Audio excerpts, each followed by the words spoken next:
air dari telaga Nabi yang diminum oleh kaum muslimin, asal sumbernya berasal dari Al-Kautsar. Jadi Al-Kautsar itu sumber dari air telaga Nabi SAW.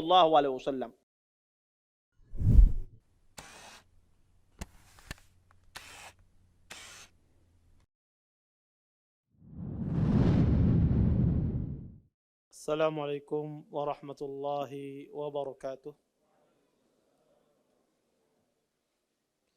Innal hamdalillah nahmaduhu wa nasta'inuhu wa nastaghfiruh wa na'udzu billahi min shururi anfusina wa min sayyiati a'malina.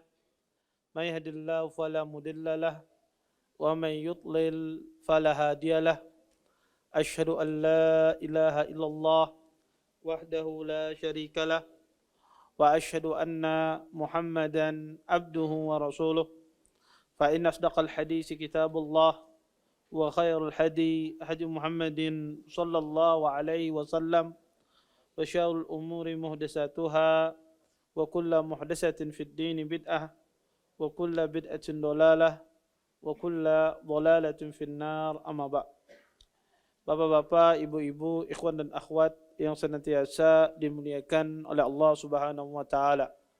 Alhamdulillah, segala puji bagi Allah Subhanahu wa taala dengan limpahan nikmat yang begitu besar, di antaranya nikmat iman, nikmat Islam, nikmat kesehatan, sehingga kita dimudahkan oleh Allah Subhanahu wa taala untuk bisa berhadir di majelis ilmu dan bisa meluangkan waktu kita untuk menuntut ilmu. Mudah-mudahan apa yang kita cari, apa yang kita tuntut pada malam hari ini mendatangkan keberkahan dari Allah Subhanahu wa taala dan kita bisa mengambil manfaat dari apa yang akan disampaikan nantinya. Bapak, Ibu, ikhwan dan akhwat yang dimuliakan oleh Allah Subhanahu wa taala, kita masuk pembahasan baru dari bab iman pada hari akhir. Kita masuk pada pembahasan al-haud, yaitu telaga Rasulullah sallallahu alaihi wasallam. Bapak, Ibu, ikhwan dan akhwat yang dimuliakan oleh Allah Subhanahu wa taala, kita tahu bahwasanya ketika manusia berada di padang mahsyar, tentu kondisi manusia berada dalam kondisi yang sulit karena matahari didekatkan, maka banyak orang pada saat itu kehausan karena begitu dekatnya matahari. Oleh karena itu, ya, telaga Nabi SAW merupakan salah satu bentuk Allah Subhanahu wa taala memuliakan Rasulullah SAW. Dan al-haud ini, telaga ini satu-satunya kejadian di hari kiamat yang tidak disebutkan di dalam Al-Quran.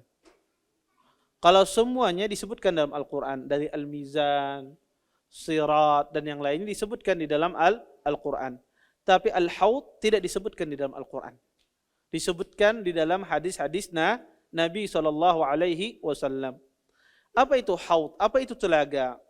Disebutkan para ulama, arti telaga itu adalah majma'ul ma' al-azim alladhi yada'u Allah Ta'ala fi arasat al-qiyamah wa yaridu alaihi al-mu'minun. Kata para ulama, telaga itu adalah tempat berkumpulnya air dengan jumlah yang sangat besar yang Allah letakkan nanti di hari kiamat kelak, yang mana orang mukmin akan singgah pada telaga tersebut. Tentu hadis-hadis yang berbicara tentang masalah telaga ini sangat banyak. Bahkan para ulama mengatakan bahwasanya ini adalah hadis mutawatir. Hadis mutawatir itu hadis yang sangat sedikit di dalam ilmu hadis. Kebanyakan hadis itu adalah hadisul ahad. Ya. Kebanyakan hadis itu adalah hadis ahad. Adapun hadis mutawatir itu sangat sedikit. Jumlahnya tidak sampai 1000. Hadis mutawatir kalau kita kumpulkan, hadis-hadis Nabi yang jumlahnya mutawatir itu sangat sedikit sekali. Dan hadis berbicara tentang telaga ini hadis yang mutawatir. Kenapa? Karena lebih dari 50 sahabat yang meriwayatkan hadis ini. Al-Hafidh Ibnu Hajar mengumpulkan, ya, sahabat-sahabat yang meriwayatkan hadis ini. Beliau kumpulkan, kata beliau, lebih dari 50 sahabat yang meriwayatkan tentang masalah al-haud, itu tentang telaga Rasulullah sallallahu alaihi wasallam. Bahkan sebagian ulama mutaakhirin, ulama pada zaman sekarang mengumpulkan riwayat hadis yang berkaitan dengan telaga Nabi itu lebih dari 80 sahabat yang meriwayatkan. Ini menunjukkan bahwasanya hadis ini sangat banyak diriwayatkan oleh para sahabat. Di antara hadis yang disebutkan oleh para ulama yang berbicara tentang masalah haud adalah hadis yang diriwayatkan oleh Imam Muslim. Nabi SAW pernah bersabda, kata Rasulullah SAW, "Inni faratukum alal haud. Man marra alayya syarib, wa man syariba lam yadma abada." Kata Rasulullah SAW, sesungguhnya aku menunggu kalian di telagaku. Siapa yang menuju telagaku, dia akan minum. Dan siapa yang meminumnya, maka dia tidak akan haus selama-lamanya.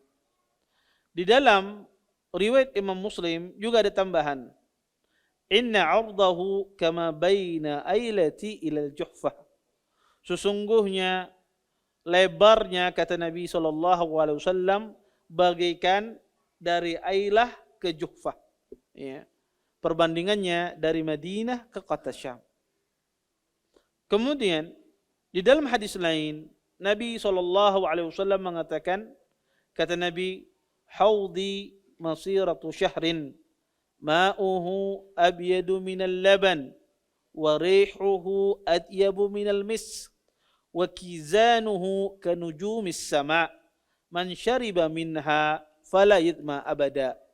Kata Rasulullah, sesungguhnya telagaku, kata Nabi, luasnya seperti perjalanan 1 bulan. Luasnya telaga Nabi seperti perjalanan satu bulan. Airnya, kata Nabi, lebih putih daripada susu.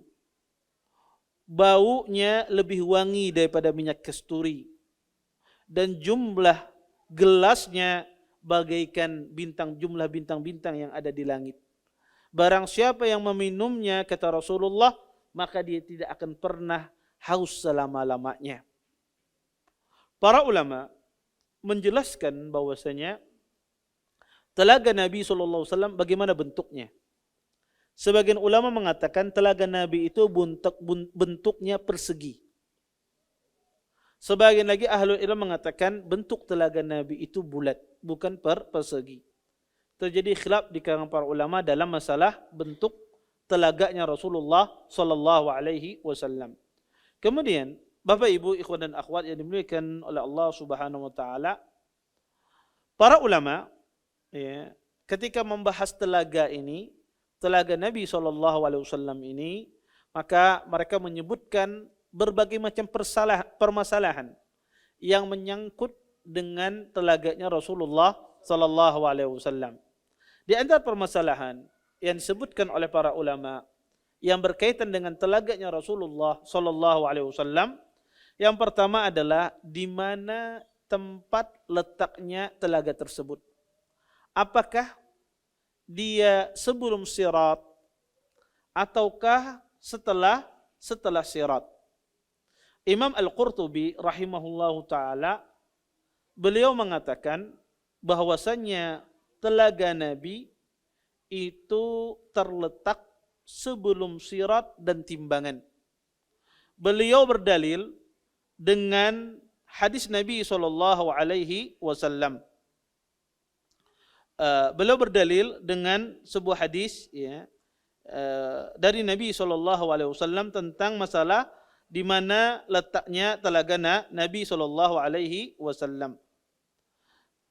Disebutkan di dalam sebuah hadis, Nabi SAW mengatakan, "Bainama ana qa'imun, idza zumratun, hatta idza arabtuhum kharaja rajulun min baini wa bainahum. Faqal halumma, faqultu aina? Qal ila an-nar. Wallah." Disebutkan, kata Nabi, ketika saya berdiri, ada sekelompok orang yang saya mengetahuinya, kata Nabi. Tiba-tiba ada sekelompok orang laki-laki dikeluarkan di tengah-tengah mereka. Kemudian dikatakan kepada laki-laki tersebut, ya, ke sini. Kemudian kata Nabi, kemana dibawa orang ini? Faqal ilan nar. Orang ini diseret ke neraka. Berdasarkan hadis ini, para ulama berdalil dan Imam Al-Qurtubi berdalil bahwasanya kalau seandainya sirat itu letaknya, telaga itu letaknya setelah sirat, maka tidak akan lagi masuk neraka. Karena orang yang masuk neraka itu ya ketika dia gagal melewati sirat. Tetapi di sini ada orang masuk neraka. Ini menunjukkan bahwasanya sirat telaga Nabi itu terletak sebelum sirat. Ya, terletak sebelum sirat. Dan pendapat semacam ini pula yang dirajihkan oleh Imam Ibnu Katsir rahimahullah taala. Pendapat yang kedua, dan ini pendapat Imam Bukhari rahimahullah taala, zahir dari pendapat Imam Bukhari bahwasanya ya telaga itu terletak setelah sirat. Artinya sirat sebelumnya. Dan ini pendapat Imam Bukhari rahimahullahu taala. Ya. Di antara dalil mereka bahwasanya orang yang minum telaga Nabi tidak akan haus selama-lamanya. Ini menunjukkan bahwasanya kalau ada orang masuk neraka, bagaimana sedangkan dia tidak akan haus selama-lamanya. Maka para ulama berdalil bahwasanya telaga itu letaknya setelah sirat. Ya. Kemudian sebagian ulama mengatakan pendapat yang ketiga, mereka mengatakan bahwasanya telaga itu ada dua. Ada telaga sebelum sirat dan ada telaga setelah sirat.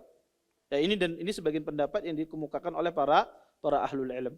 Pendapat yang terakhir, pendapat yang keempat, ini pendapat Syekh Hafidz Al-Hakami, pengarang kitab Ma'arijul Qabul. Beliau berpendapat bahwasanya telaga Nabi SAW itu sangat luas, kata beliau. Saking luasnya mencakup sebelum sirat dan setelahnya. Ya, jadi saking luasnya telaga Nabi itu memanjang dari sebelum sirat sampai setelahnya. Dan ini pendapat Syekh Hafidz Al-Hakami di dalam kitab beliau Ma'arijul Al-Qabul. Ya, wallahu taala alam dari pendapat yang ada ini, tetapi pendapat yang pertama lebih kuat dari sisi pendalilan. Bahwasanya sirat itu letaknya telaga itu letaknya sebelum sirat dan sebelum mizan.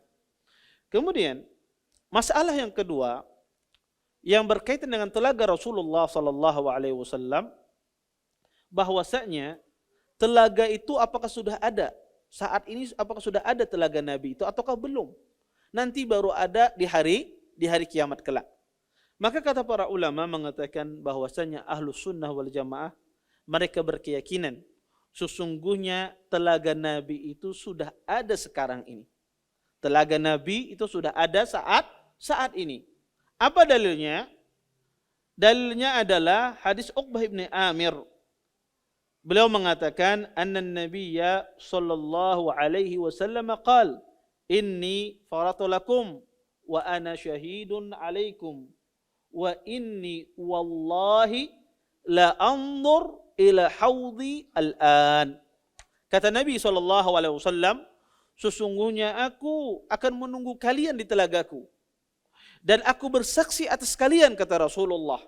Demi Allah, sesungguhnya aku sekarang ini, kata Nabi, telah melihat telagaku. Hadis ini ya dikeluarkan oleh Imam Bukhari. Ini menunjukkan bahwasanya telaga itu sudah ada. Bukan diciptakan nanti di hari kiamat, tidak. Dari sekarang sudah ada telaga Nabi SAW. Berdasarkan hadis yang diriwayatkan oleh Imam Bukhari. Kemudian yang ketiga, permasalahan yang berkaitan dengan telaga Nabi SAW, ada dua hal yang mungkin banyak orang tertukar permasalahannya. Pertama, masalah al-haud, telaga, dan masalah al-kautsar.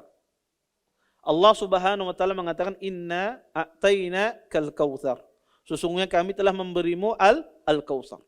Sebagian orang menganggap telaga Nabi itu ialah al-kautsar yang disebutkan di dalam surah Al-Kautsar. Sebagian lagi menganggap bahwasanya itu sesuatu yang berbeda. Terus yang benar yang mana? Al-Kautsar dan telaga itu adalah sesuatu yang berbeda. Telaga dan Al-Kautsar itu sesuatu yang berbeda. Pertama, dari sisi letak tempatnya. Telaga Nabi terletak nanti pada hari kiamat, pada kondisi-kondisi di hari kiamat di padang mahsyar. Adapun Al-Kautsar letaknya di surga.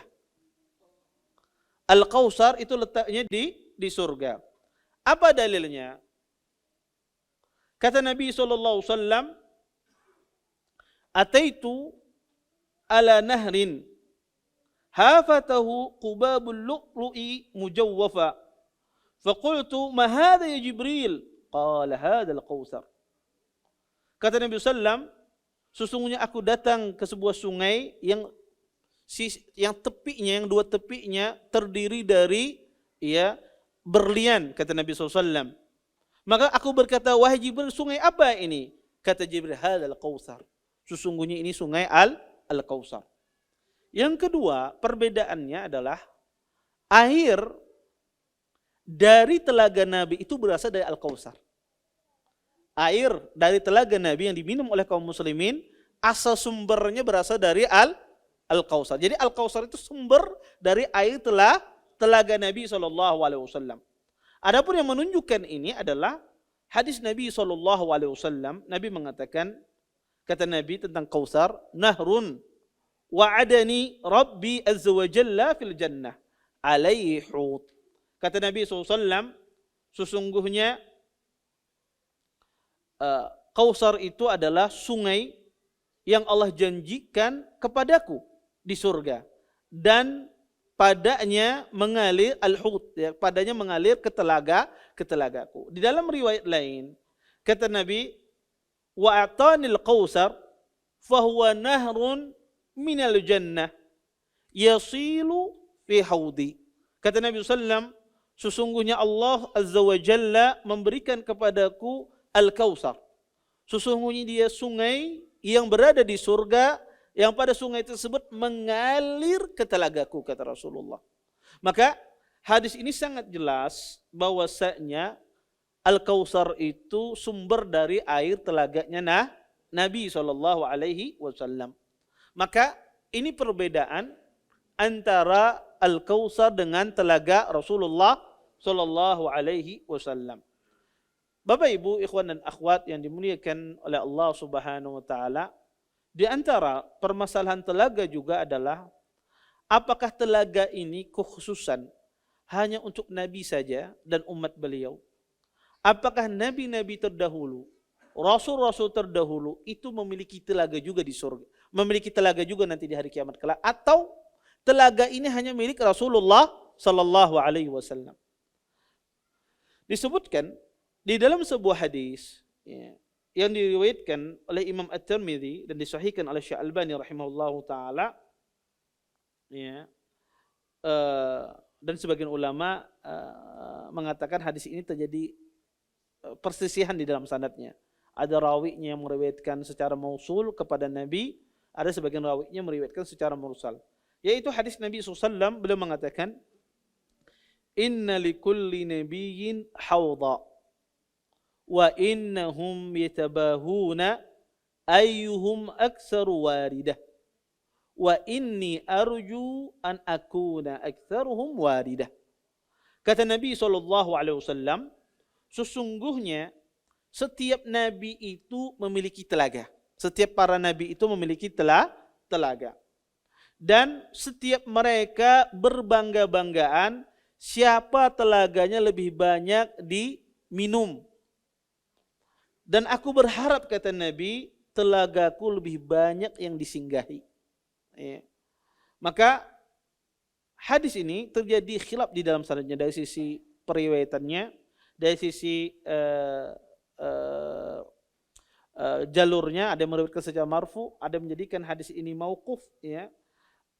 Makanya Imam Al-Hafidh Ibnu Hajar ketika menukil hadis ini, kata beliau, wa in sabata fal mukhtassu bi nabiyina sallallahu alaihi wasallam al-Kautsar alladhi yusabbu min ma'ihi fi hawdih fa innahu lam yunqal nadhiruhu li ghairihi wa waqa'a al-imtinanu alayhi bihi fi suratil madhkurah.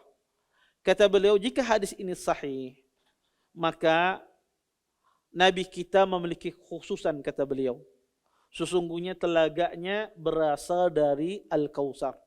Ya, air minumnya berasal dari Al-Kautsar. Ya, sesungguhnya tidak ada nukilan yang semisalnya. Kenapa? Karena ini merupakan Allah memuliakan, memberikan nikmat kepada Rasulullah Shallallahu Alaihi Wasallam dengan menurunkan surah Al-Kautsar. Maka terjadi khilaf di kalangan ahlul ilm tentang masalah al-haud. Apakah setiap nabi itu memiliki telaga? Wallahu taala alam, banyak ahlul ilm mengatakan bahwasanya setiap nabi memiliki telaga, tetapi telaga nabi khusus. Telaga nabi khusus, airnya berasal dari Al-Kautsar. Kemudian para ulama menjelaskan bagaimana sifat, ya, ciri-ciri telaga Nabi Shallallahu Alaihi Wasallam. Maka kalau kita mengumpulkan hadis-hadis Nabi Shallallahu Alaihi Wasallam, maka kita akan dapati bagaimana Rasulullah mensifati telaga beliau. Dikatakan di antara sifat telaga Nabi Shallallahu Alaihi Wasallam, yang pertama, warnanya lebih putih daripada susu. Disebutkan di dalam sebuah hadis, Nabi Shallallahu Alaihi Wasallam bersabda, "Asyaddu bayadan minal warik." Kata Nabi, sesungguhnya telagaku ini lebih putih daripada perak. Ya. Hadis ini dikeluarkan oleh Imam Muslim. Maka sifat yang pertama dari telaga Nabi, airnya lebih putih daripada susu. Taib.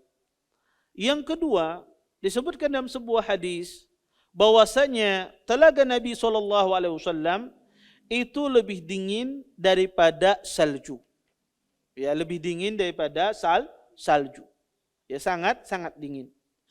Kemudian yang ketiga, di antara sifat telaga Nabi Shallallahu Alaihi Wasallam, bahwasanya baunya lebih wangi daripada bau minyak kasturi. Sebagaimana disebutkan dalam sebuah hadis, kata Nabi, warihuhu atyabu minal misk. Sesungguhnya baunya lebih wangi daripada minyak kasturi. Kemudian rasanya yang keempat, di antara ciri telaga Nabi, rasanya lebih manis daripada madu. Rasanya lebih manis daripada madu. Ya. Sebagaimana juga disebutkan dalam banyak hadis bahwasanya telaga beliau lebih manis daripada madu. Kemudian yang kelima, teko-tekonya, kendi-kendinya, cangkir-cangkirnya, gelas-gelasnya itu jumlahnya bagaikan bintang di langit. Ya, maka ya, jumlah bintang sangat banyak. Ya.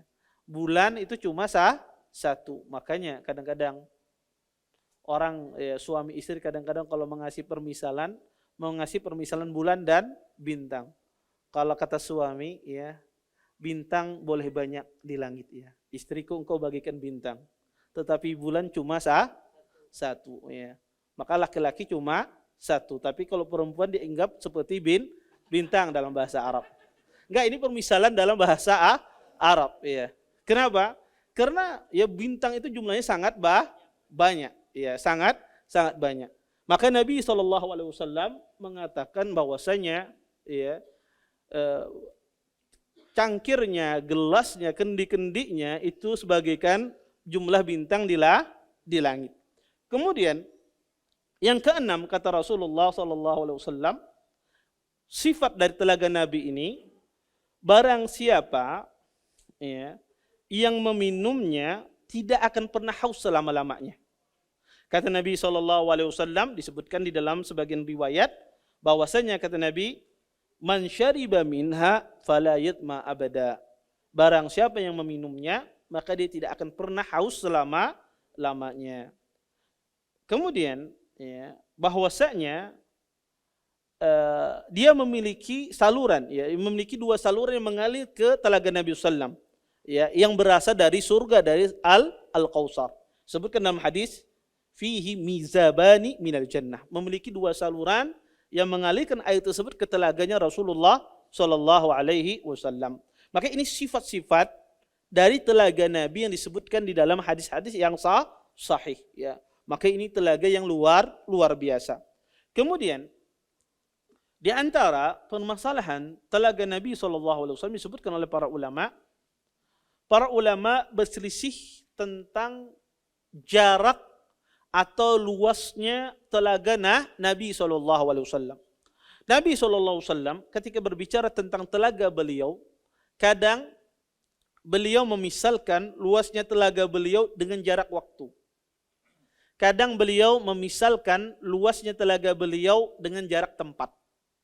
Sebagaimana disebutkan dalam sebuah hadis, kata Nabi, haudhi masiratu syahrin.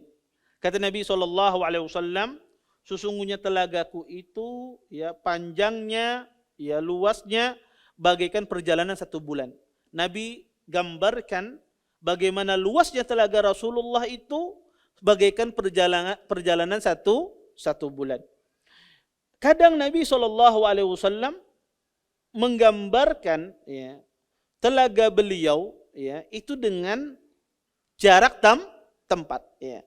Maka disebut dalam sebagian riwayat dijelaskan, irduhu misla tulihi, panjangnya sama dengan lebarnya.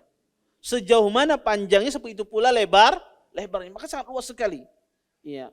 Perjalanan 1 bulan menggunakan onta itu sangat jauh sekali. Ya, itu sangat jauh sekali. Seluas itulah telaganya Rasulullah Sallallahu Alaihi Wasallam. Kadang Nabi Sallallahu Alaihi Wasallam menggambarkan telaga beliau itu dengan jarak tempat. Dengan gambaran jarak tempat ini berbeda-beda. Sebagian riwayat kadang-kadang Nabi gambarkan jarak telaga beliau ya dari satu tempat ke tempat lain. Misalnya kata Nabi SAW, jarak telaga beliau ma baina Amman ila Ailah. Jarak telaga beliau dari Amman sampai ke Ailah, dari Yordan sampai ke Syam. Ya. Kadang digambarkan telaga beliau haudi kama baina Ailah ila San'a. Jarak telagaku kata Nabi SAW dari Ailah sampai ke San'a. Sehingga ya terjadi khilaf di kalangan para ulama ya tentang jarak tempat atau jarak dari satu tempat ke tempat lain. Karena riwayatnya datang dengan jumlah yang begitu banyak. Sehingga ada beberapa pendapat di sini. Dikatakan kenapa riwayat Nabi itu berbeda-beda ya? Kata mereka bahwasanya Nabi ingin menggambarkan tidak hakikat jarak tempat tersebut, tapi Nabi ingin menggambarkan telaga beliau itu sangat besar, bagaikan jarak satu bulan. Pendapat yang kedua, ya, mereka mengatakan, ya, telaga Nabi SAW itu jaraknya bukan jarak hampir 1 bulan, tapi jaraknya adalah setengah bulan, ya, setengah bulan. Ya.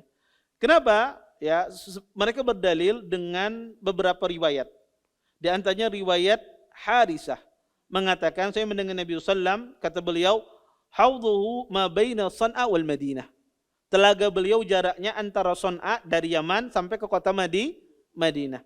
Itu kalau dihitung perjalanan kurang lebih 15 hari jalan menggunakan kendaraan onta ataupun keledai. Kemudian sebagian ulama mengatakan jaraknya adalah 3 malam perjalanan. Ya, 3 malam perjalanan. Ya. Ya, mereka berdalil juga dengan hadis ya. Nabi SAW bersabda, kama baina Jarba wa Adrah. Kata Nabi SAW, jaraknya baina Jarba wa Ajrah. Kata Ibnul Athir, Jarba dan Adrah ini huma qaryatani bisyam bainahuma masirati salasi layalin. Kata beliau, Jarba dan Ajrah ini adalah 2 desa di kota Syam. Jarak antara 2 desa ini kurang lebih 3 malam perjalanan. Taib.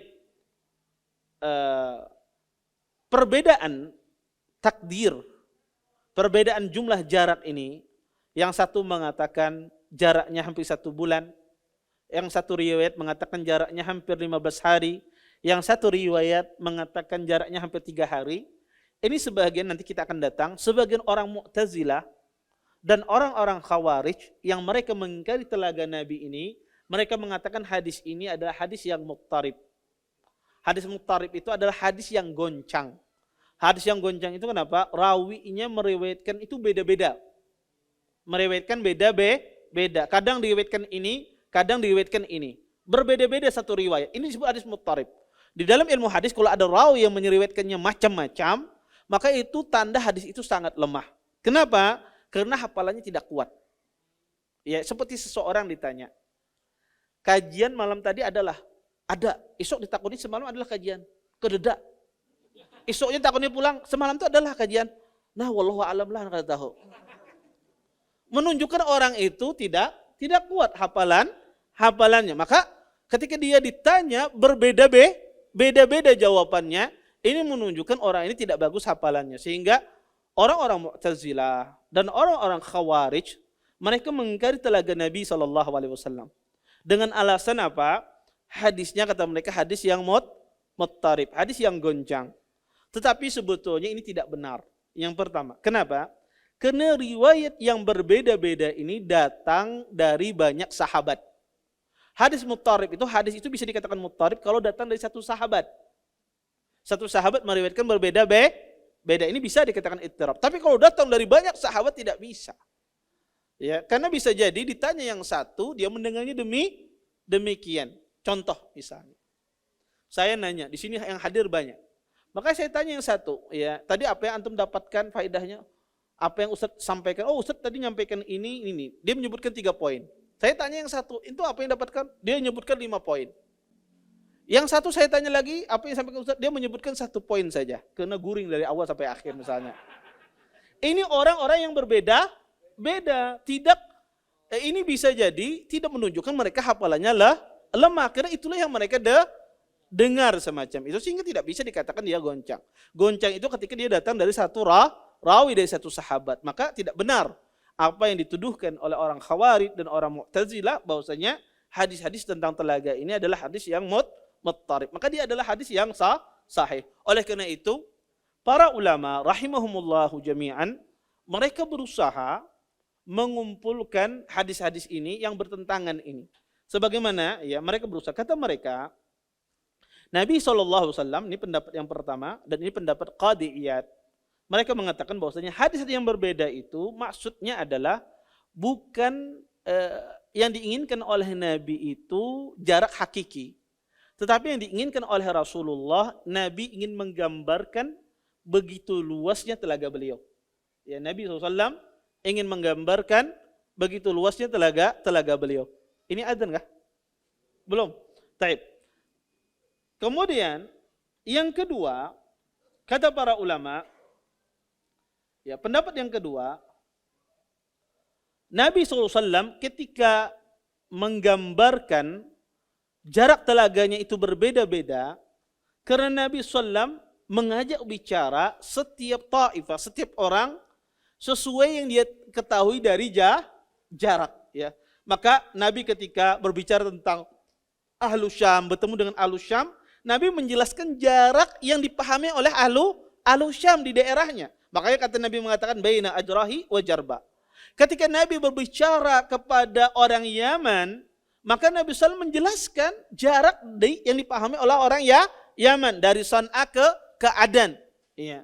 Maka ya, Nabi SAW kadang menentukan dengan zaman, dengan waktu. Kadang Nabi menunjukkan dengan jarak. Untuk apa? Untuk menjelaskan bahwa begitu luas telaga beliau. Adapun jarak yang berbeda-beda tadi disesuaikan dengan apa yang dipahami oleh mereka. Kemudian pendapat yang ketiga, kata para ulama, hadis yang semua itu bisa dikompromikan. Dikompromikan dengan cara apa? Bahwasanya telaga Nabi terus diluaskan oleh Allah. Yang asalnya jaraknya sekian terus diluaskan oleh Allah Subhanahu wa taala. Sehingga Nabi sallam ketika berbicara kepada suatu kaum jaraknya begitu dekat, kemudian Nabi sallam diwahyukan oleh Allah bahwa jaraknya bertambah, maka Nabi berbicara lagi bahwasanya haud beliau, telaga beliau bertambah luasnya. Ya, kemudian Pendapat yang berikutnya kata para ulama, ya mereka menggabungkan ya bahwasanya gambaran yang digambarkan oleh Nabi dengan jarak tadi 3 hari perjalanan, 15 hari dan 1 bulan itu dikembalikan kepada kendaraan yang digunakan. Kendaraan yang digunakan cepat seperti kuda misalnya, maka itu ya ditempuh dengan 15 hari. Kendaraan yang digunakan dengan lambat seperti onta dan misalnya, maka itu ditempuh dengan 30 hari. Maka Nabi berbicara dari sisi kendaraan yang digunakan. Ini di antara pendapat-pendapat para ulama ya yang mengatakan berusaha menggabungkan hadis-hadis tadi. Tetapi yang benar adalah pendapat yang pertama. Ya, pendapat yang pertama ini kebanyakan para ulama ya bahwasanya Nabi SAW menggambarkan beliau itu, telaga beliau itu kadang 1 bulan jaraknya, kadang 15 hari, kadang 3 malam, ingin menggambarkan luasnya jarak telaganya Nabi SAW. Taib. Bapak Ibu ikhwan dan akhwat yang dimuliakan oleh Allah Subhanahu wa taala. Kemudian di antara permasalahan yang penting juga dalam masalah telaga ini ya adalah siapa yang dijauhkan tidak meminum telaga Nabi, subhanallah. Siapa yang dijauhkan tidak meminum telaga Rasulullah sallallahu alaihi wasallam. Maka ada 3 kelompok yang tidak meminum telaganya Rasulullah sallallahu alaihi wasallam dan mudah-mudahan kita tidak termasuk 3 kelompok ini. Yang pertama, kelompok yang tidak meminum telaganya Nabi sallallahu alaihi wasallam adalah al-murtaddun, orang-orang murtad. Maka orang-orang yang murtad ini tidak meminum telaga Nabi SAW. Orang yang murtad itu adalah orang yang keluar dari agama Islam. Hal ini berdasarkan hadis Nabi SAW. Nabi berkata, ya Rabbi ashabi. Kata Nabi, wahai Tuhanku itu sahabatku. Kemudian dikatakan kepada Nabi, innaka la tadri ma ahdasu ba'dak. Wahai Rasulullah, sesungguhnya engkau tidak tahu apa yang mereka lakukan setelahmu. Inna haula lam yazalu murtaddin ala aqabihim mundu faraktahum. Sesungguhnya mereka senantiasa murtad semenjak engkau meninggalkan mereka, semenjak engkau berpisah dari mereka. Ini menunjukkan bahwasanya orang-orang murtad yang keluar dari Islam, maka mereka tidak meminum telaga Nabi. Terlebih-lebih lagi adalah orang kafir. Kemudian yang kedua, yang tidak meminum telaga Rasulullah sallallahu alaihi wasallam adalah al-mubtadi'ah, pelaku bid'ah. Maka pelaku bid'ah ini mereka tidak meminum telaga Nabi sallallahu alaihi wasallam. Apa dalilnya? Adalah hadis yang tadi. Ketika Nabi bertanya, ya Rabbi ashabi. Wahai Tuhanku, itu sahabatku. Kata Nabi SAW, innaka la tadri ma ahdasu ba'dak. Sesungguhnya engkau tidak tahu apa yang mereka perbuat setelahmu. Subhanallah ya. Ini ya. Kalau bid'ah itu tidak berbahaya, setidak-tidaknya ancaman orang berbuat bid'ah, dia tidak meminum telaga Nabi SAW. Mungkin di antara kita ada yang bertanya, Ustadz, bagaimana kalau seandainya dia bertaubat? Dulu dia berbuat bid'ah, kemudian dia bertaubat. Apakah masih dia dijauhkan dari minum telaga Nabi SAW? Maka jawabannya adalah, Bapak Ibu ikhwan dan akhwat yang dimuliakan oleh Allah Subhanahu wa taala, apakah orang yang berbuat bid'ah kemudian dia bertaubat kepada Allah Subhanahu wa taala, tetap dia masih dapat hukuman ini, tidak meminum telaganya Nabi Muhammad sallallahu alaihi wasallam? Maka jawabannya adalah tidak. Bahwasanya orang yang bertaubat dari bid'ahnya kemudian dia kembali kepada Allah Subhanahu wa taala, maka dia insyaallah meminum telaga Nabi. Ya. Maka orang kalau sudah bertaubat dari perbuatan dosa, dari perbuatan bid'ah, man taba taballahu alaihi. Barang siapa sudah bertaubat, maka Allah menerima taubatnya. At-taibi minadz-dzanbi kaman la dzanba lahu. Kata Nabi, orang yang bertaubat dari dosanya bagaikan orang yang tidak memiliki dosa. Oleh karena itu, kalau seandainya orang tersebut melakukan bid'ah, kemudian dia bertaubat kepada Allah Subhanahu wa taala dengan taubat yang benar, maka insyaallah dia mendapatkan keutamaan ini, meminum telaganya Rasulullah Shallallahu Alaihi Wasallam. Dan bid'ah yang paling keras adalah bid'ah yang berkaitan dengan akidah, bukan berkaitan dengan amal.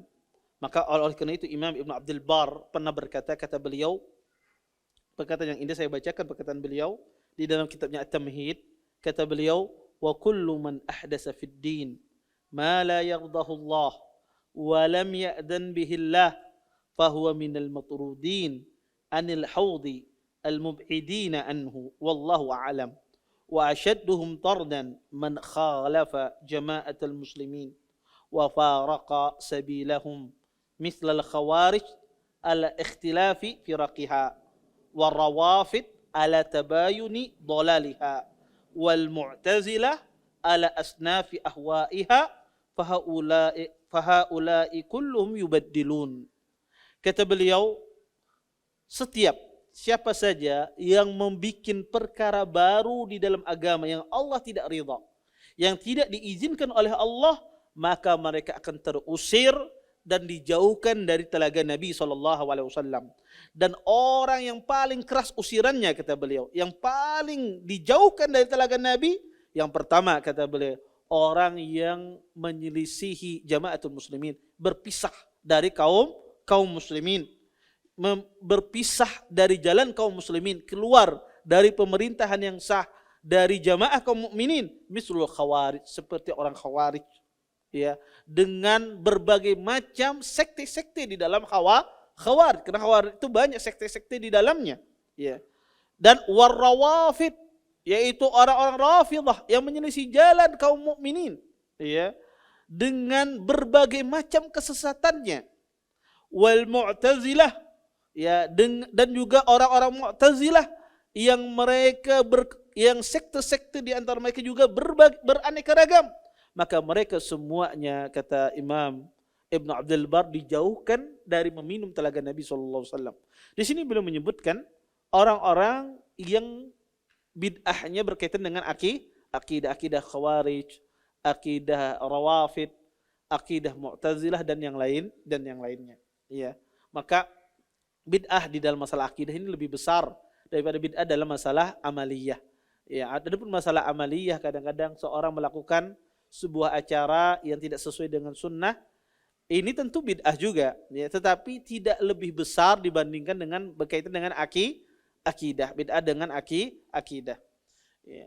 Dan mudah-mudahan, ya, kita terhindar dari perbuatan bid'ah. Maka kalau seandainya pelaku bid'ah itu mereka sadar tentang ancaman ini, mereka tidak berani melakukan perbuatan bid'ah di dalam agama. Makanya Ahlussunnah wal Jamaah itu adalah orang yang paling berkasih sayang sesama manusia.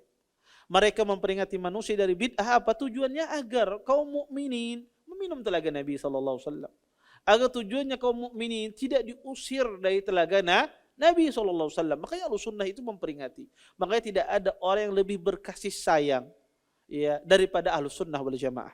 Makanya Ahlussunnah wal Jamaah itu orang yang paling berkasih sayang terhadap sesama manusia. Mereka mentahdir, memperingati manusia, bukan benci terhadap orangnya, tapi karena sayang agar orang tersebut, ya, dijauhkan dari nikmat-nikmat yang banyak, menarik mereka kepada perkara yang baik. Kemudian yang ketiga, di antara orang yang juga dijauhkan dari telaga Nabi SAW adalah orang-orang yang melakukan kezaliman yang sangat besar. Seperti seorang pemimpin misalnya membantai ratusan orang, membantai ribuan orang. Maka ini orang-orang yang melakukan kezaliman yang sangat besar. Maka ulama Ahlussunnah mengatakan dia termasuk juga orang yang dijauhkan dari meminum telaga Nabi SAW.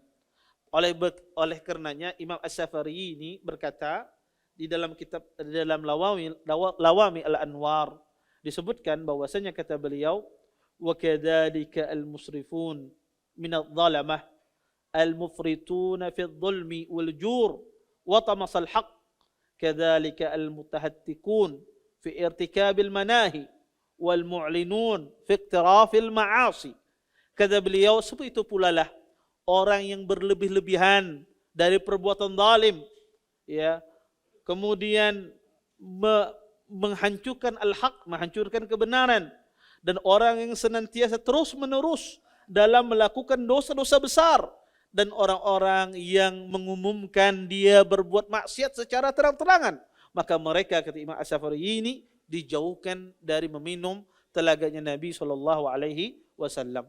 Maka ini 3 kelompok yang dijauhkan dari meminum telaganya Rasulullah Shallallahu Alaihi Wasallam. Oleh karena itu, bagaimana caranya agar kita meminum telaga Nabi? Tentunya pertama adalah kita menjauhi bid'ah. Ya. Maka seseorang kalau dia menjauhi bid'ah, maka insya Allah dia akan dimudahkan oleh Allah Subhanahu Wa Taala untuk meminum telaganya Rasulullah Shallallahu Alaihi Wasallam. Kemudian yang kedua adalah menjaga sholatnya, yaitu dengan menjaga wudhunya. Karena Nabi SAW akan mengenali umatnya dengan tanda wudhunya. Nabi akan mengenali, maka dipanggil oleh Rasulullah untuk meminum telaganya Rasulullah SAW. Maka menjaga sholat, yaitu dengan menjaga wudhu kita. Itu salah satu amalan agar seseorang tersebut ya meminum telaga Nabi SAW. Kemudian yang terakhir adalah sabar terhadap penguasa, ya, terhadap pemerintah yang zalim. Sabar dia terhadap pemerintah. Kalau seandainya hidup di pemerintah yang zalim, maka sabar, ya. Walaupun pemerintah tersebut mengambil hartanya, ya, merampas hartanya, memukulnya, menyiksa, maka dia bersabar. Kenapa?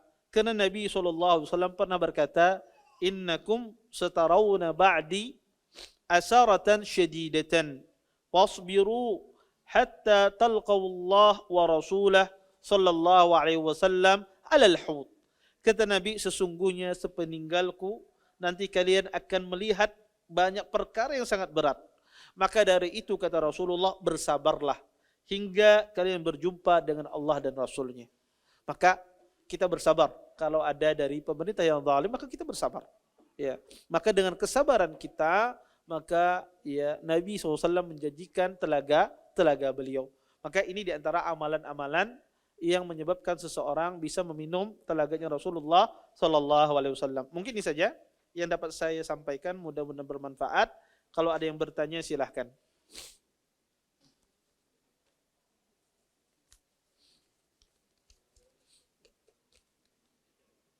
Ya, silahkan langsung. Bismillah.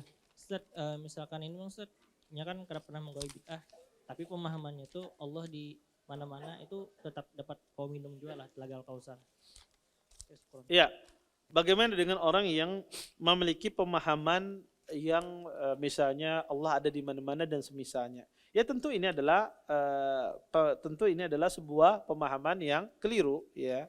Kenapa? Karena Allah Subhanahu wa taala berfirman dalam Al-Qur'an Ar-Rahmanu 'alal arsy istawa, bahwasanya Allah bersemayam di atas arasy-Nya, dan terjadi ijma' di kalangan para sahabat, ya, lebih dari puluhan ijma' dinukil oleh para ulama dari masa ke masa. Maka ada orang itu berbuat bid'ah akibat jahil. Ada orang berbuat bid'ah itu akibat dia jahil, sekedar ikut-ikutan. Ada orang yang berbuat bid'ah itu memang ada syubhat. Ya, ada syubhat. Maka kalau orang jahil, maka ini insya Allah lebih ahwan, ya, lebih ringan di hadapan Allah Subhanahu wa taala, karena dia jahil, dia tidak tahu. Ya, betakun sana sini salah terus jawabannya. Ya, takun ustaz sini bid'ah lagi dikasih. Takun ustaz sini tambah parah lagi bid'ahnya. Terus dia berusaha ingin kebaikan, tapi qadarullah dia tidak bisa membedakan antara hak. Maka ini insya Allah ya, ini lebih ringan ketimbang seseorang yang dia betul ada syubhat di sana, apalagi dia tahu al-haq kemudian dia tinggalkan al-haq karena mengikuti hawa nafsunya, maka ini tentu termasuk dalam hadis tadi. Ini betul-betul ahlu bid'ah namanya. Kalau dia tahu al-haq kemudian dia tinggalkan al-haq tersebut karena takut ketinggalan masa, takut ditinggalkan orang, takut tidak dapat mata pencarian dan seterusnya, maka ini tentu betul-betul ya, ini orang betul-betul bid'ah, dia melakukan sebuah kebid'ahan. Tapi kalau tidak tahu, jahil, maka ini lebih ringan di sisi Allah Subhanahu wa taala. Baik.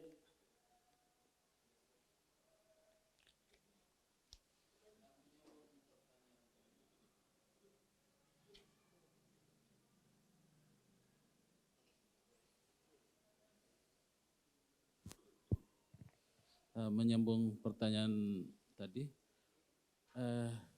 seorang ulama kan mendapatkan amal jariah, misalnya tadi seperti misalnya salah satunya Imam Asy'ari kan sebelumnya mengatakan yang tadi misalnya Tuhan di mana-mana, pengikutnya kan sangat besar.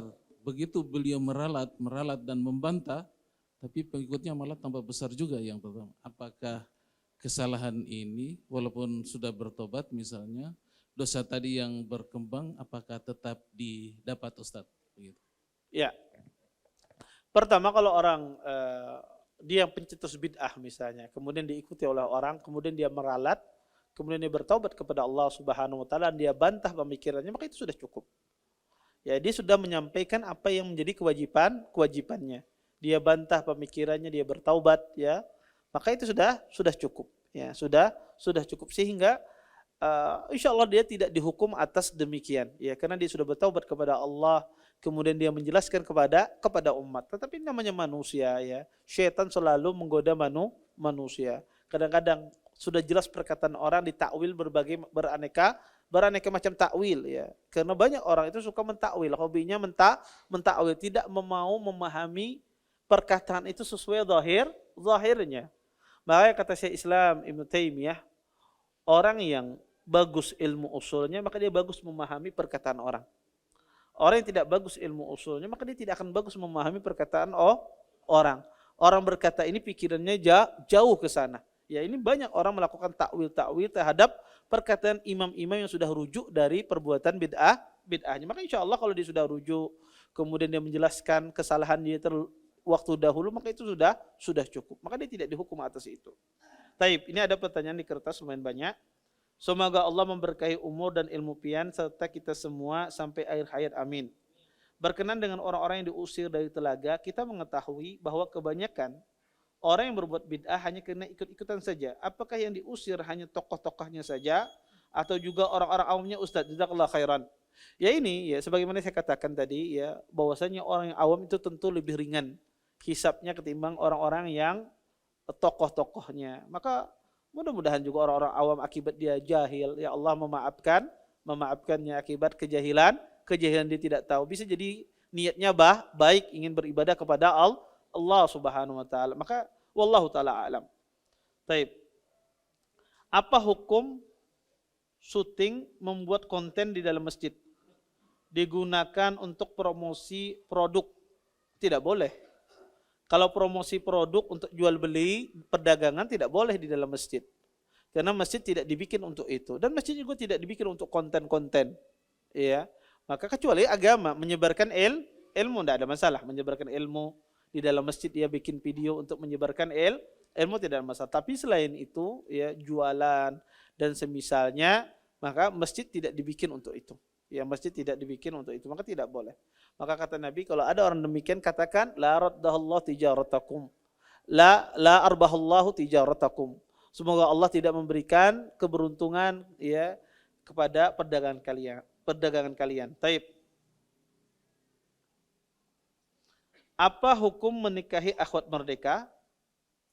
4 akhwat merdeka, 4 budak, totalnya 8. Dia maksudnya menikahi 8 akhwat, 4-nya budak, 4-nya akhwat merdeka. Tentu akhwat merdeka tidak ada masalah, ya, 4 akhwat merdeka. Adapun budak itu milik tuannya. Ya kapan saja kalau itu budaknya, ya kapan saja boleh dia gauli. Tapi ya kalau bukan budaknya dia nikahi, maka itu bagian dari istrinya, tidak boleh. Ya, tapi kalau dia budaknya sendiri, boleh dia gauli, ya. Berapapun jumlah budaknya. Tapi sekarang tidak ada lagi budak, kecuali di Afrika katanya. Wallahu a'lam. Assalamualaikum, Ustadz izin bertanya, bagaimana hukumnya junub saat sholat subuh? Lupa mandi junub dan baru ingat setelah lewat sholat subuhnya. Kalau lupa mandi junub, ya baru ingat setelah sholat subuhnya, misalnya tadi malam bermimpi, atau tadi malam dia menggauli istrinya misalnya. Kemudian habis pas bangun subuh, qomat langsung tergesa-gesa, wudu langsung sholat. Duduk lawas di masjid, baca Quran misalnya, terus balik ke rumah, baru ingat, ya lihat istri mandi, baru keingatan. Oh ternyata saya belum mandi tadi. Apa hukumnya? Apakah dia ulang sholatnya? Iya. Dia mandi, ulangi sholat subuhnya. Taib. Bagaimana hukumnya junub saat sholat zuhur dan baru ingat saat menjelang sholat asar? Apakah sholat zuhurnya diulang atau bagaimana? Iya diulang zuhurnya, ya diulang sholat zuhurnya. Taib. Betulkah ada ulama sunnah yang murtad? Kalau betul, apa kiat menghindarinya? Karena anak jadi ketakutan. Bolehkah menyekolahkan anak di negeri kafir yang masih dengan alasan akidahnya sudah kuat, tidak akan terpengaruh? Apakah ada ulama yang murtad? Ada. Bahkan zaman sahabat pun ada yang murtad. Iya. Maka tentu ada ya. Syekh Al-Qasimi, jadi wallahu a'lam ya, dikatakan beliau ilhad. Ada ya, sepanjang sejarah itu ada. Ya. Maka ada buku judulnya Al-Intikas. Ada buku bagus kutip Intikas, dia mengumpulkan orang-orang yang intikas ya, orang-orang alim tetapi dia intikas. Intikas itu bisa murtad, bisa dia menjadi orang pelaku maksiat. Itu ada buku judul bagus sekali. Ya, dia menjelaskan ya. Ada seorang alim ya, dia Masya Allah dulu mendakwahkan tauhid, kemudian menikahi wanita kafir, ya dia menjadi murtad, sehingga lama dia menjadi pendeta, ya lama dia menjadi pendeta sampai ada muridnya datang, ya di Syam, ini kejadiannya di Syam, sampai muridnya datang, jadi terus dia mencari gurunya yang dulu mana, nggak ada, akhirnya murid yang lama mengatakan bahwasanya guru kita sudah keluar dari agama Islam, akhirnya dia datangi, kemudian dia dakwahi gurunya dulu, syekhnya dulu, akhirnya syekhnya kembali masuk Islam. Iya, banyak kisah-kisah demikian ya, banyak ada kitab judulnya Al-Intikas ya, bagus itu. Kemudian, bolehkah menyekolahkan anak di negeri kafir? Para ulama pada asalnya kita tidak boleh menginjakkan kaki kita di tempat yang mana negara tersebut adalah bukan negara muslim. Para ulama membolehkan berpergian atau belajar di negeri non muslim atau negeri kafir dengan beberapa syarat. Syarat yang pertama adalah pertama dia memiliki akidah yang kuat, ya agama yang kuat. Kemudian yang kedua adalah ilmu yang dicari tidak ada di tempatnya dia. Ilmu yang dicari itu tidak ada di tempat dia. Kalau ada di tempat dia ilmu yang dicari maka tidak perlu. Ya, tapi di tempat dia tidak ada ilmu yang dicari tersebut. Kemudian ya itu ada hajat, ada kebutuhan. Kalau tidak ada kebutuhan maka tidak boleh, semacam seorang ada perdagangan, ya, melakukan transaksi perdagangan, ya, dia membutuhkan dia safar, tiket kontrak misalnya, makanya tidak ada masalah, ya. Tetapi dengan syarat tadi memiliki agama yang kuat, ya. Maka kalau ada hajah maka tidak mengapa. Taib. Izin bertanya, mana yang lebih afdal ketika sholat? Apakah pandangan kita ke arah kiblat ataukah ke tempat sujud? Jazakallah khair. Apakah sahih membaca Al-Kafirun dan Al-Ikhlas pada rakaat pertama dan kedua pada salat qabliyah subuh dan ba'diyah maghrib? Pertama, melihat pandangan ke arah kiblat ataukah ke arah tempat sujud itu jadi khilaf di kalangan para ulama antara jumhur dan Malikiyah. Imam Malik melihat, mazhab Malikiyah melihat makruh hukumnya, dia melihat ke arah tempat sujud. Jumhur mengatakan sunnah hukumnya melihat ke arah tempat sujud. Ada dalil jumhur semuanya hadisnya lemah. Ya. Tetapi para ulama mengatakan bahwasanya melihat ke arah tempat sujud tidak ada masalah. Tidak mengapa, tetapi khilaf mereka afdaliyah saja. Khilaf mereka afdaliyah, ya. Mereka khilaf di sana. Tetapi mereka semuanya sepakat, ya, hampir ulama sepakat, tidak ada masalah orang sholat melihat di arah tempat sujudnya. Ya karena itu arah yang tidak dilarang. Arah yang tidak dilarang. Yang dilarang itu adalah dia melihat ke arah atas atau dia melakukan gerakan yang melihat ke arah kanan dan ke kiri, itu yang dilarang. Tetapi kalau melihat ke arah tempat sujud itu gerakan yang tidak dilarang. Pada asalnya boleh. Tetapi mereka berselisih mana yang lebih afdal saja sebetulnya. Mana yang lebih afdal? Apakah dia melihat ke arah kiblat ataukah dia melihat ke arah tempat sujud? Itu jadi khilaf yang sangat kuat. Bisa jadi pada sebagian orang dia melihat ke arah tempat sujud lebih khusyuk dia, lebih tenang hatinya, lebih ada, maka tidak ada masalah dia melihat ke sana. Bisa jadi dia melihat ke arah depan itu mungkin dia terganggu misalnya, maka bisa jadi pada hak orang tersebut saat itu afdalnya dia melihat ke arah tempat sujud. Tetapi bisa jadi sebagian orang kadang-kadang dia sudah terbiasa melihat ke arah kiblat, ke arah tempat imam, ya tempat ke arah depan. Bisa jadi dia lebih khusyuk daripada melihat ke arah tempat sujud. Intinya khilaf semacam ini sebetulnya tidak ada masalah. Melihat ke arah tempat sujud atau melihat ke arah imam itu semuanya sama, ya tidak ada larangan. Tapi cuma khilafnya adalah afdaliyah. Taib. Pada saat imam sholat membaca surah Al-Fatihah, pas di tengah surah batal wudunya, buang angin. Apakah imam pengganti membaca ulang surah Al-Fatihah atau meneruskan ayat seterusnya? Taib. Kalau seandainya imam tersebut batal di tengah surah membaca surah Al-Fatihah belum selesai, maka imam pengganti adalah sebaiknya dia memulai dari awal. Dia memulai dari awal dari surah Al-Fatihah, dari Alhamdulillah Rabbil Alamin, ya. Maka hendaknya dia mulai dari awal karena imam yang satu tadi sudah terputus, ya. Hukumnya maka hendaknya dia memulai dari awal. Wallahu taala a'lam. Baik.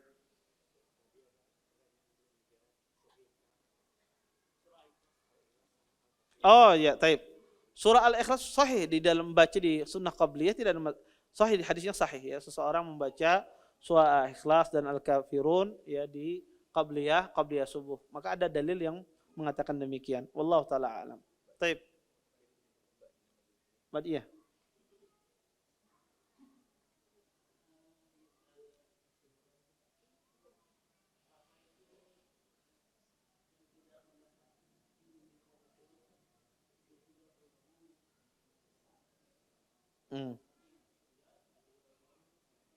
Nggih.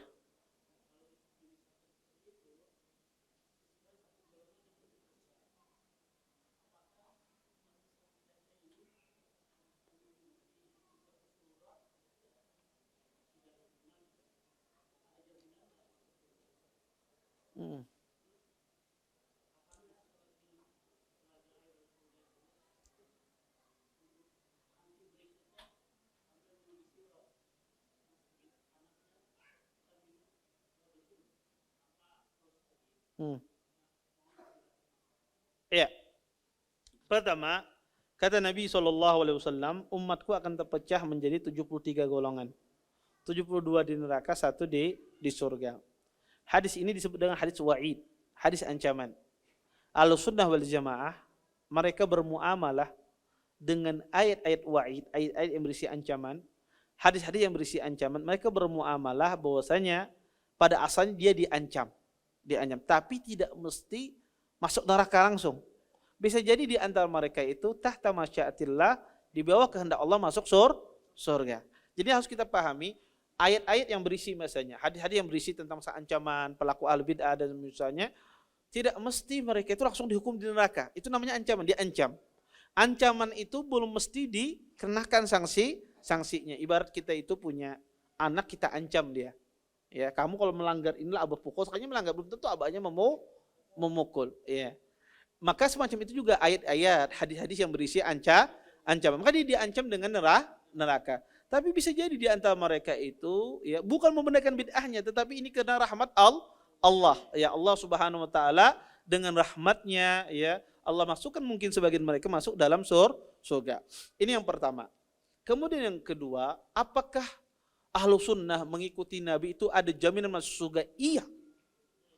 Orang yang mengikuti Nabi itu pasti masuk surga. Pertama, orang beriman itu pasti masuk surga.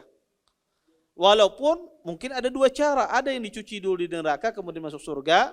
Ada yang masuk surga langsung. Ahlu sunnah pun juga demikian. Ahlu sunnah itu pasti masuk surga. Ya, namanya orang beriman itu pasti masuk surga. Ahlu sunnah pasti masuk surga. Tetapi mungkin ada sebagian ahlu sunnah raja maksiat ada. Mungkin. Ya bisa jadi dia dihukum oleh Allah akibat maksiatnya dia. Tapi ada sebagian ahlu sunnah, dan ini banyak. Ya, mereka kebaikan mereka lebih banyak daripada perbuatan dosanya, maka haknya mereka dimasukkan ke dalam surga. Maka orang berada di atas hak pasti selamat. Orang berada di atas hak pasti itu selamat, pasti dijamin masuk surga. Kita tidak boleh menentukan perorangan saja. Adapun ya secara umum boleh kita tentukan orang muslim itu pasti di surga, orang mukmin itu pasti di surga. Tidak mungkin tidak di surga, pasti di surga. Tapi ada yang melalui proses pencucian, ada yang langsung masuk surga. Sama seperti itu. Salafus saleh, salaf itu pasti di surga. Ya, pasti itu di surga.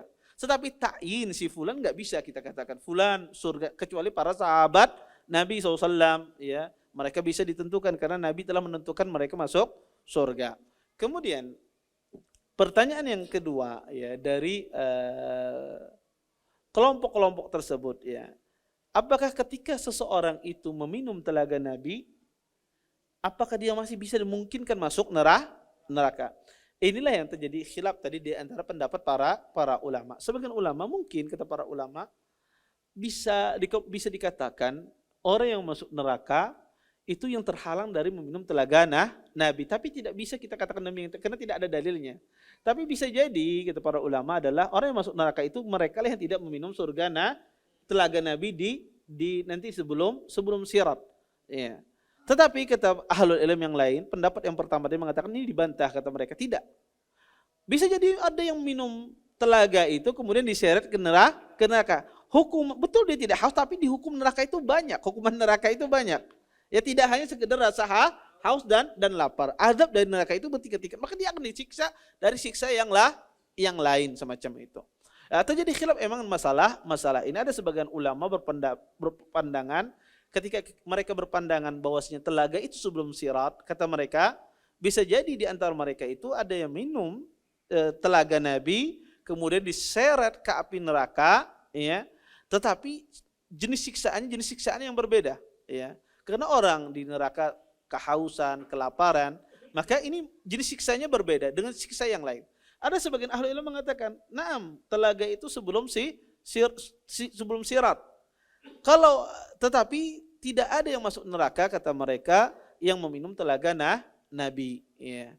Ya, jadi orang mukmin yang hendak minum telaga Nabi, yang meminum telaga Nabi kata mereka tidak di neraka. Ya ini ada pandangan demikian sebagian ulama. Wallahu taala alam. Ini perkara yang gaib, intinya adalah dari sisi dalil pendapat yang mengatakan sebelum sirat dan mizan ini pendapat yang kuat. Ya.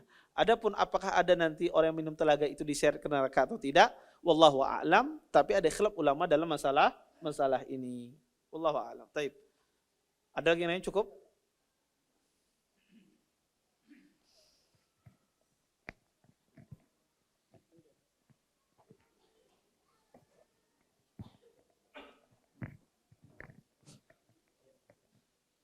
Tes. Ustaz, ini materi yang beberapa pekan yang lalu berkaitan dengan materi iman kepada hari akhir juga. Pada saat itu kalau tidak hilaf kita diadili di mahsyar dan yang mana di situ Allah memberikan gambaran kepada pekerjaan-pekerjaan kita selama kita di dunia. Walau alam kalau gitu yang saya tangkap pertanyaannya, tidakkah senikmat-nikmat yang kita dapatkan adalah melihat wajahnya Allah? Itu gimana kaitannya kalau itu yang Ustadz sampaikan demikian?